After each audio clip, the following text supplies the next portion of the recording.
Boycott. السلام علیکم وردہ، کیسی ہو؟ دیکھو میں تمہارے لیے چاکلیٹ لائی ہوں، تمہارا پسندیدہ چاکلیٹ۔ رہنے دو ربیہ، میں اب یہ چاکلیٹ نہیں کھاتی ہوں۔ کیوں؟ یہ چاکلیٹ تو تمہیں بہت زیادہ پسند ہے۔ ربیہ حیرانی سے بولی، تمہیں معلوم ہے ربیہ، یہ چاکلیٹ جو کمپنی بناتی ہے وہ فلسطین میں ہمارے مسلمان بھائیوں کے خلاف یہودیوں کی امداد کر رہے ہیں۔ اب میں نے اس چاکلیٹ کو کھانے کا بائیکاٹ کر دیا ہے۔ ارے چھوڑو بھی وردہ، ایک تمہارے نہ کھانے سے کیا ہوگا؟ کون سا ان کو نقصان ہو جائے گا؟ دوسرے لوگ تو یہ چاکلیٹ کھا رہے ہیں۔ ربیہ لاپرواہی سے بولی، بہت کچھ ہو سکتا ہے پیاری ربیہ، دیکھو میں نے تمہیں بتایا، اب تم بھی نہ کھاؤ۔ اس طرح سے تم اپنے گھر میں بتا سکتی ہو، ہم اپنے اسکول میں بتا سکتے ہیں، اپنے کزنوں کو بتا سکتے ہیں۔ قطرے سے قطرہ مل کر بہت سارے لوگ ایسے ہو جائیں گے جو اس چاکلیٹ کو نہیں خریدیں گے، اور اسی طرح اس کمپنی کی دیگر چیزوں کو بھی نہیں خریدیں گے انشاءاللہ۔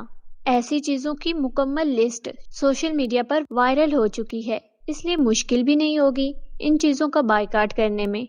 اس طرح ہم اپنے فلسطینی بھائیوں کی کسی طرح تو مدد کر سکتے ہیں۔ وردہ جذبے سے بولی، ہاں وردہ، بات میں تو تمہاری وزن ہے۔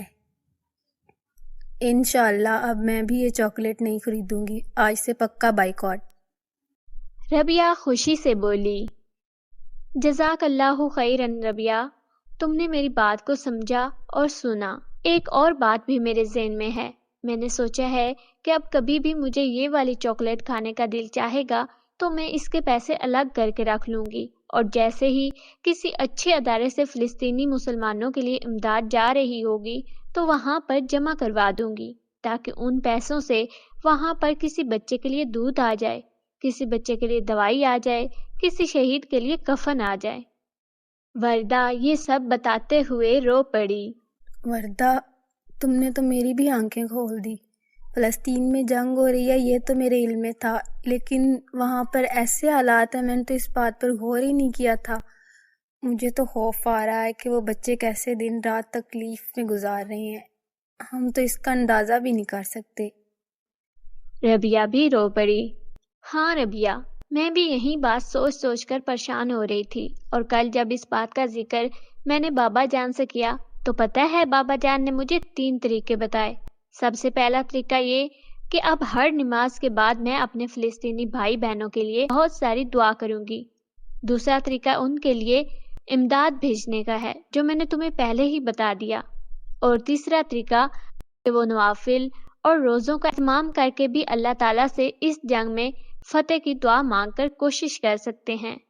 اللہ تعالیٰ تمہیں بہترین اجر دے وردہ، تم نے مجھے بہت پیاری پیاری باتیں بتائی ہیں۔